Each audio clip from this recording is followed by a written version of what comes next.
Hello everyone. आप सब कैसे हैं? मैं उम्मीद करता हूं कि बहुत अच्छे होंगे और अपनी पढ़ाई को बहुत अच्छे से कर रहे होंगे। मैं आकाश कुमार बढ़ाना आईसीटी वर्चुअल क्लासरूम में आपका बहुत बहुत स्वागत करता हूं मेरे प्यारे बच्चों। जैसा आपको पता है मेरे प्यारे बच्चों, हमारी बेसिकली आपकी 10th क्लास है और उसी में हम ज्योग्राफी देख रहे हैं और चैप्टर नंबर 4 हम लोग पढ़ रहे थे एग्रीकल्चर। और कल हमने सबसे पहले एग्रीकल्चर को प्रारंभ किया। उसकी जो बेसिक चीजें थी उनके विषय में हमने पढ़ा और उनकी बहुत सारी चीजों को हमने गौर करके भी देखा। आज हम इससे आगे बढ़ेंगे और जो अन्य महत्वपूर्ण चीजें हैं उन पर गौर करके देखेंगे। तो हमने कल कृषि के प्रकार पढ़े थे। तो हम कल देख रहे थे प्रारंभिक आजीविका, आपका निर्वाह कृषि, क्लियर है। उसके बाद हमने केतन दहन कृषि को भी देखा था और इसके बाद हम लोग आगे बढ़े थे गहन जीवन कृषि पर। फिर हमने उसके बाद देखा था कमर्शियल एग्रीकल्चर को और कमर्शियल एग्रीकल्चर में ही हमने आपका रोपण, जो आपकी कृषि पैटर्न है, उसको भी हमने इसी के अंतर्गत वो आपका पढ़ लिया था। क्लियर है। हमने केले की कल फसल को देखा था कि हम केले की फसल को कैसे आपका रोपण के अंतर्गत इंक्लूड करते हैं और दक्षिण भारत में कैसे एक आपका प्रमुख फसल के रूप में इस फसल की गिनती की जाती है। चलिए ध्यान दीजिए आप सभी। एक बार जितना आप लोगों ने पढ़ा है, इसमें किसी को डाउट, कोई क्वेरी हो तो आप मुझसे अपना प्रश्न पूछ लीजिए, नहीं तो फिर मेरे प्यारे बच्चों हम इसमें आगे बढ़ते हैं।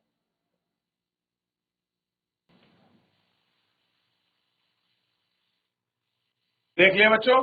चलिए आगे बढ़ जाते हैं और इसमें नई चीजों पर हम लोग बात करते हैं। अब देखिए, पूर्व उत्तर भारत में बांस की खेती की जाती है। क्या जी की जाती है? बांस का जो खेती है वो बड़ी मात्रा में आप तक की जाती है। आगे बढ़ते हैं। एक कृषि का और प्रकार है सस्य रूप। हम लोग आपका देखते हैं क्या होता है कृषि का। आपने भारत की भौतिक विविधता और संस्कृति की बहुता के संबंध में अध्ययन किया है। ये देशों में कृषि पत्ती और सस्य प्रारूप का प्रतिबिंब होता है। कैसा होता है? कृषि पत्तियों और सहस्य प्रारूप का आपका प्रतिबिंब होता है।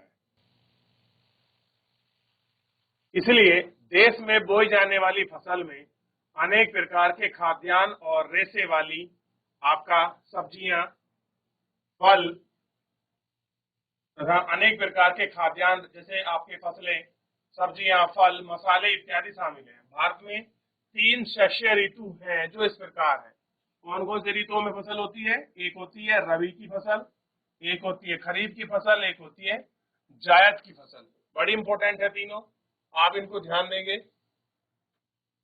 कह रहे हैं रबी की फसलों को शीत काल में, यानी कि जो आपके रबी की फसल है वो कब उगाई जाती है? अक्टूबर से सितंबर में बोई जाती है, ठीक। और ग्रीष्म ऋतु यानी कि अप्रैल जून में ही काट ली जाती है, ठीक है।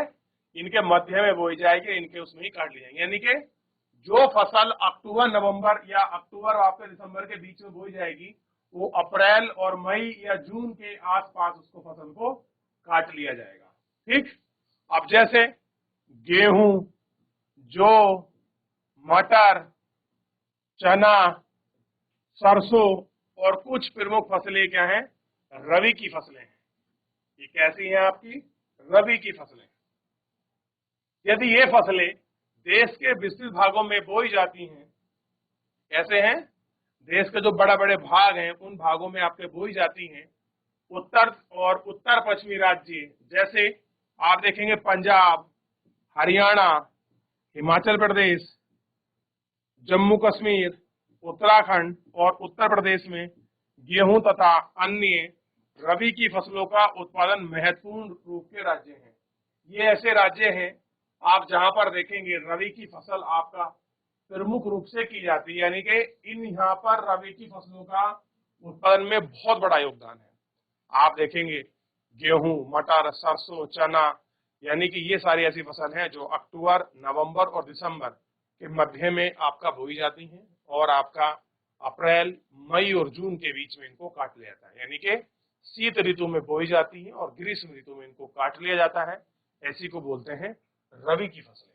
क्लियर है? तो आपको पता होना चाहिए, लिख लीजिए, इंपॉर्टेंट करके नोट के रूप में लिख सकते हैं कि रबी की फसलों को शीत काल में अक्टूबर से दिसंबर के मध्य बोया जाता है और ग्रीष्म ऋतु में अप्रैल से जून के मध्य काटा जाता है।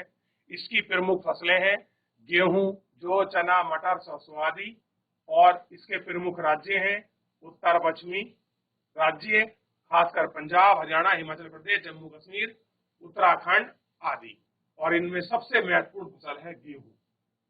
तो इस तरह से अगर आपका परीक्षा में प्रश्न बन जाए कि रबी की फसल आप एक्सप्लेन कीजिए, तो आप कैसे करेंगे? तो सेम आपको इस तरह से ही करना पड़ेगा।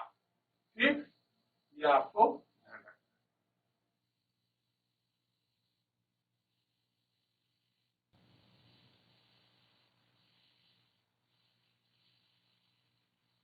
चलिए अब देखिए, शीत ऋतु में शीतोष्ण पश्चिमी विक्षोभ से होने वाली वर्षा इन्हीं फसलों के अत्यधिक उत्पादन में सहायक होती है। ठीक, अब देखिए पश्चिमी विक्षोभ से क्या हो रही है? शीतकाल में वर्षा होती है। आप देखते हैं बरसात के मौसम में कुछ आपकी जो बारिश पड़ती है उसको बोलते हैं पश्चिमी विक्षोभ। क्लियर है? वेस्टर्नली आपका डिस्टर्बेंस होता है और इन पर जो होता है जब बारिश होती है तो इनके उत्पादन में आपका प्रोडक्शन में बड़ा योगदान है। जैसे पंजाब हुआ, हरियाणा हुआ, पश्चिम उत्तर प्रदेश हुआ, राजस्थान के कुछ भागों में हरित क्रांति से क्या हुआ है, ये आपकी फसलें और सफल रूप से हुई हैं और रबी की फसलों में आपका वृद्धि का एक महत्वपूर्ण कारक है। यानी कि हरित क्रांति से अगर किसी फसल को ज्यादा लाभ हुआ है, अगर पूछ लिया जाए तो वो फसल है आपका रबी की। रबी की फसल को बहुत बड़ा योगदान हुआ है। क्लियर है? राज्य आप इसमें देख ही चुके हैं कि कौन कौन से राज्य हैं जिसमें आपका रबी की फसलों को योगदान हो। अब इसके बाद चलते हैं हम लोग खरीफ की फसलों की तरफ और गौर करके हम खरीफ की फसलों को देखेंगे। जैसे पहला एग्जाम्पल है, खरीफ फसलें देश के विभिन्न क्षेत्रों में मानसून के आवागमन के साथ बोई जाती हैं। कब बोई जाती हैं खरीफ की फसलें? ध्यान रखना है, देश के आपके बहुत सारे वैसे मानसून हैं, उनके आवागमन पर बोई जाती हैं। अब अगर मानसून पर बोई जा रही होंगी तो मई जून का समय होगा और काटी कब जाएंगी? मई जून जुलाई अगस्त सितंबर के आसपास, 3 महीने के बाद। तो काटी कब जाती है? तो ध्यान दीजिए, ये है सितंबर से अक्टूबर के बीच क्या कर ली जाती है? काट ली जाती है। इस ऋतु में बोई जाने वाली प्रमुख फसल है चावल, मक्का, ज्वार, बाजरा, तोर यानी कि जिसको बोलते हैं अरहर, मूंग, उड़द, कपास, जूट, मूंगफली और सोयाबीन। तो ये इसकी प्रमुख फसल है। तो कब बोई जाती है? मानसून के आवागमन के साथ पर इसको हम लोग बोते हैं। ठीक, और काटी कब जाती है? आपका सितंबर से इसके बीच में। अब देखिए, चावल की खेती प्रमुख रूप से कहां कहां हो रही है? अगर आप इसको ध्यान देंगे थोड़ा सा तो आपको दिखाई देगा असम, पश्चिम बंगाल, उड़ीसा, आंध्र प्रदेश, तेलंगाना, तमिलनाडु, केरल और महाराष्ट्र में विशेषकर कोंकणीय क्षेत्र में और उत्तर प्रदेश, बिहार में। यानी कि आप अगर इन राज्यों को देखोगे तो यहाँ पर सबसे ज्यादा फसल क्या है? ये आपका बोई जाती है। और आपको पता होगा ये ज्यादातर फसल कहाँ है?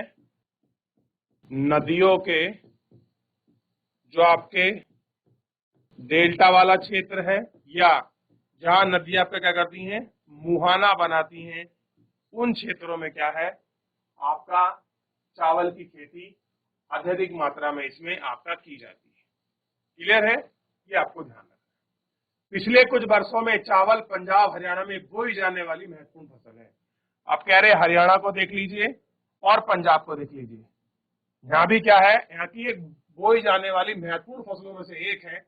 लेकिन जिस तरह से इन राज्यों में फसल उनके खाद्यान्न का पाठ है, जीवन आपके निर्वाह के लिए लोग करते हैं, जबकि हरियाणा पंजाब आपका इसको एक कमर्शियल के रूप में यूज करता है, बेचने के पर्पज में। तो असम, पश्चिम बंगाल, उड़ीसा में धान की 3 फसलें हैं। कौन फसलें उगाती हैं? आश, अमन और बोरो। ये क्वेश्चन बन जाता है कि धान की कौन सी फसलें असम, पश्चिम बंगाल और उड़ीसा में बोई जाती है। क्लियर है? तो अभी जितना ये दोनों फसलों के बारे में पढ़ाया है इसको आप लिख लीजिए, कुछ पूछना है पूछ लीजिए, फिर हम इसमें आगे बढ़ जाएंगे। लिख लीजिए बच्चों।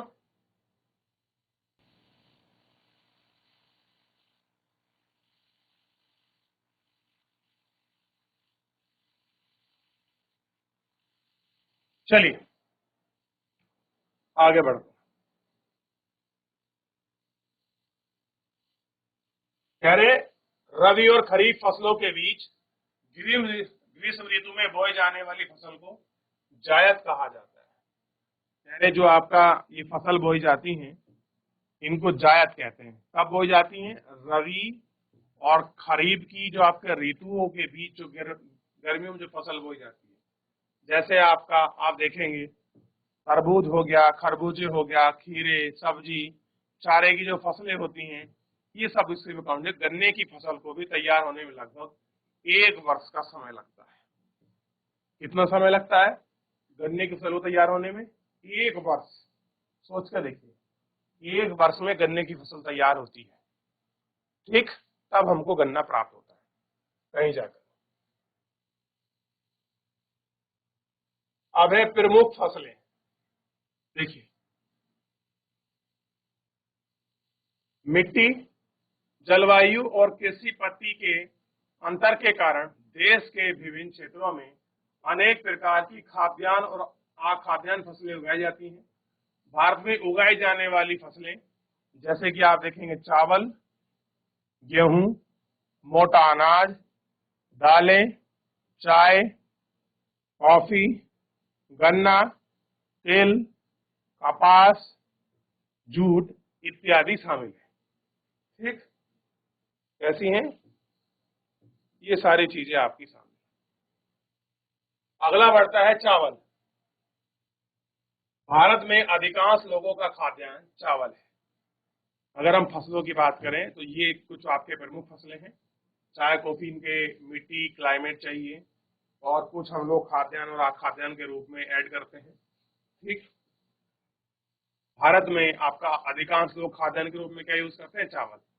हमारा देश चीन के बाद दूसरा चावल का सबसे बड़ा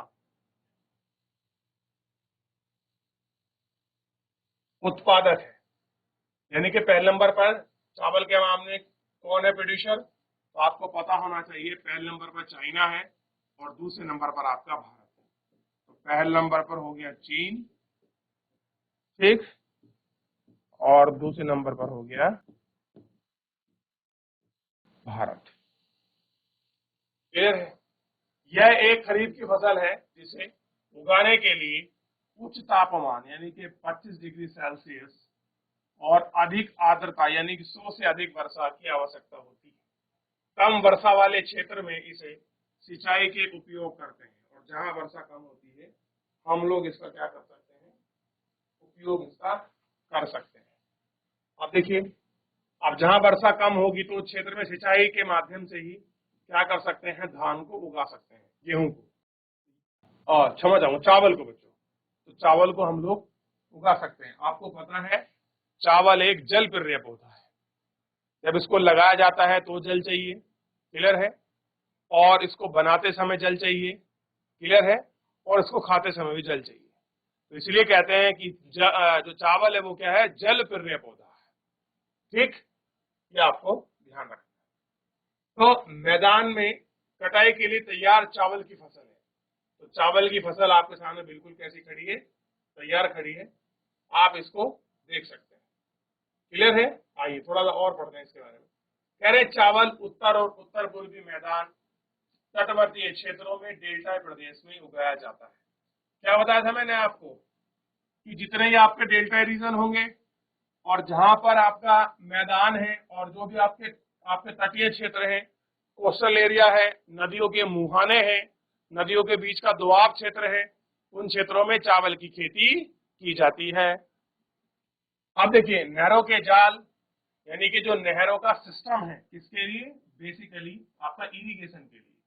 और नलकूप यानी कि जो आपके ट्यूबवेल वगैरह है की सघनता के कारण आप देखेंगे पंजाब, हरियाणा और पश्चिमी उत्तर प्रदेश और राजस्थान के कुछ कम आपके वर्षा वाले क्षेत्रों में चावल की फसल को उगाना संभव हो पाया है। यानी कि ये ऐसे क्षेत्र हैं जहां पर चावल की खेती बहुत अच्छे रूप में हो रही है। तो ये अगर आपसे पूछ ले कि चावल कहाँ कहाँ होता है, क्या स्थिति है, अगर मैं आपसे पूछूं चावल के लिए औसतन टेम्परेचर कितना होना चाहिए, एवरेज टेम्परेचर, या मैं पूछूं कि एवरेज रेनफॉल कितनी होनी चाहिए, क्या आप मुझे बता पाओगे?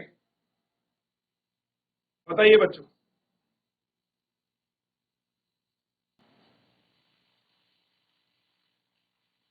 देख लिया? अब देखिए, बात कर रहे हैं गेहूं। गेहूं भारत की दूसरी सबसे महत्वपूर्ण खाद्यान्न फसल है जो देश के उत्तर और उत्तर पश्चिमी भागों में पैदा की जाती है। रबी की फसल को उगाने के लिए पकने के शीत ऋतु में पकने के समय धूप खिली आवश्यक है।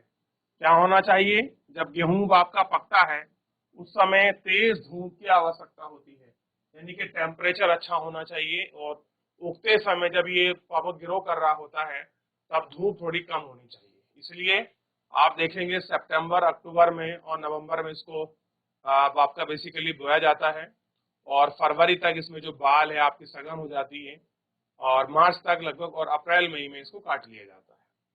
इसे उगाने के लिए 50 से 75 सेंटीमीटर क्या होती है, वर्षा की आवश्यकता है, यानी कि खास जल की इतनी आवश्यकता है इसको, मतलब ज्यादा वर्षा की जरूरत नहीं है, यानी कि एक आध बारिश हो जाए बहुत अच्छी बात है। क्लियर है? उगाए जाने वाले दो प्रमुख क्षेत्र हैं, दो ऐसे क्षेत्र हैं जहां पर बहुत ज्यादा होती है। एक है उत्तर पश्चिम में गंगा सतलुज का मैदान। अब आप कहेंगे गंगा सतलुज का मैदान यानी कि पंजाब, हरियाणा, पश्चिमी उत्तर प्रदेश, ये तो उसके प्राइम हो गए, और बिहार का भी पार्ट इसमें इंक्लूडेड आपका हो जाता है। और वैसे आपको बता दूं कि दक्कन यानी कि जो साउथ का रीजन है वहां भी बहुत बड़ी मात्रा में, आंध्र प्रदेश, आपका तेलंगाना, इस साइड में भी आपका गेहूं अच्छी खासी मात्रा में होता है। और आप देखेंगे पंजाब, हरियाणा, उत्तर प्रदेश, मध्य प्रदेश, बिहार और राजस्थान के कुछ भागों में गेहूं की पैदावार क्या है आपका मुख्य फसल के रूप में। तो ये कुछ राज्य हैं जहां पर बहुत अच्छी मात्रा में आपका फसल होती है। अब इसके बाद है मोटा अनाज। तो मोटे अनाज को देखते हैं कि कौन सा मोटे अनाज में आपका इंक्लूडेड है। तो आपको पता होना चाहिए, जैसे बाजरा हो गया, ज्वार हो गया, रागी हो गया, भारत में उगाए जाने वाले ये सब मोटे अनाज हैं। यदि इन मोटा अनाज कहा जाता है तो परंतु इनमें पोषक तत्व की मात्रा अत्यधिक है। कैसी है? पोषक तत्वों की मात्रा अधिक है। उदाहरण के लिए रागी में आपका प्रचुर मात्रा में लोहा है, कैल्शियम है और सूक्ष्म पोषक है, और इसमें भूसी मिलती है। क्षेत्रफल और उत्पादन की दृष्टि से ज्वार देश की तीसरी महत्वपूर्ण खाद्यान्न फसल है। कैसी है? ज्वार कौन से नंबर की है? थर्ड नंबर की है, ठीक, तीसरे नंबर की। तो पहले नंबर पर क्या होगा? चावल, गेहूं और ज्वार, इन तीनों को खाने के रूप में बहुत बड़ी मात्रा में प्रयोग में लाया जाता है। क्लियर हो गया? ये आपको ध्यान रखने की आवश्यकता है। चलिए, यह फसल वर्षा पर निर्भर होती है। अधिकतर आर्द्र प्रदेशों में उगाए जाने के कारण इन्हें सिंचाई की आवश्यकता नहीं होती। कहाँ उगती है? Dry area. ड्राई एरिया मतलब शुष्क क्षेत्र जो आर्द्र है, यहाँ पर आपको ह्यूमिड रहती है, ह्यूमिडिटी बनी रहती है क्षेत्र में, और यहाँ कोई खास करके इनकी सिंचाई की आवश्यकता नहीं होती। आप देखते होंगे जब भी ज्वार वगैरह हो जाता है, एक दो पानी उनको लग जाए, सिंचाई हो जाए, जब छोटी मोटी बारिश हो जाए तो इनका काम आसानी से चल जाता है, तो आराम से अच्छा प्रोडक्शन हमको मिल जाता है। इसके प्रमुख उत्पादक राज्य हैं महाराष्ट्र, आंध्र प्रदेश, कर्नाटक और मध्य प्रदेश। ये इसके प्रमुख क्षेत्र हैं। क्लियर है? इन प्रमुख क्षेत्रों को हम लोग आपका अच्छे से देखेंगे।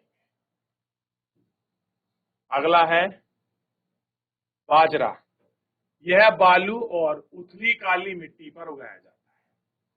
कह रहे हैं कि राजस्थान, उत्तर प्रदेश, महाराष्ट्र, गुजरात, हरियाणा इसके कुछ प्रमुख उत्पादक राज्य हैं। कैसे हैं ये कुछ आपका प्रमुख उत्पादक राज्य?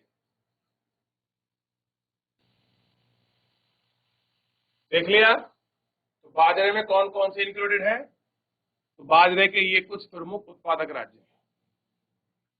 रागी शुष्क प्रदेशों की फसल है। रागी क्या है? जहां पर ड्राई एरियाज हैं उनकी कैसी है? यह आपका प्रमुख फसल है। यह लाल, काली, बलुआ, दोमट और उथली काली मिट्टी पर अच्छी तरह से उगाई जाती है।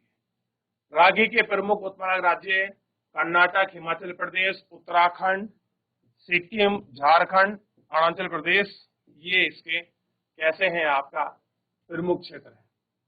ठीक, चलिए आगे बढ़ने से पहले एक बार जितना पढ़ाया है बेटे चावल और गेहूं के विषय में देख लीजिए, फिर मैं आपको मैप बताऊंगा। एक बार पढ़ लीजिए, कोई डाउट है मोटे अनाज को लेकर आप मुझसे पूछ लीजिए, फिर आगे बढ़ेंगे।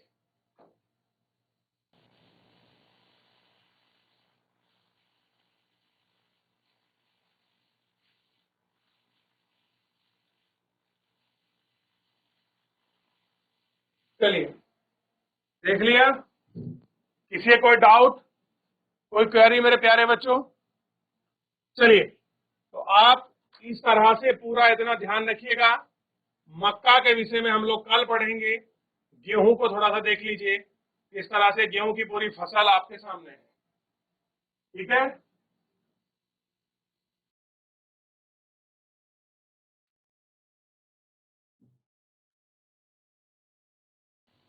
तो मेरे प्यारे बच्चों आज के लिए फिलहाल इतना ही। मिलते हैं नेक्स्ट लेक्चर में, तब तक अपना ध्यान रखिए, स्वस्थ रहिए और अपनी पढ़ाई को बहुत अच्छे से करते रहिए। मुझसे जुड़ने के लिए आपका बहुत बहुत धन्यवाद।